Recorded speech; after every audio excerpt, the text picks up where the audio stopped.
Natural 10টা-12টা থালি দিয়ে এই ঠাকুরের পুজো হয়, ঠিক আছে।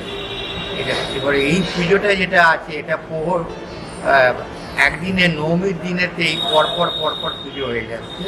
সেই অনুযায়ী ষষ্ঠী, সপ্তমী, অষ্টমী, নবমী, এটা আজ নবমী দিনেই এই বাড়িতে পুজোটা, প্রত্যেক জায়গায় এখন নবমীর দিনে পুজো হচ্ছে। সেই নবমীর দিনে রীতিনীতি মেনে চলতে গেলে এই পুজোটা সকাল থেকে আরম্ভ করে দুপুরান্তের মধ্যে 4টে পুজো সংকল্প শেষ করতে হয়।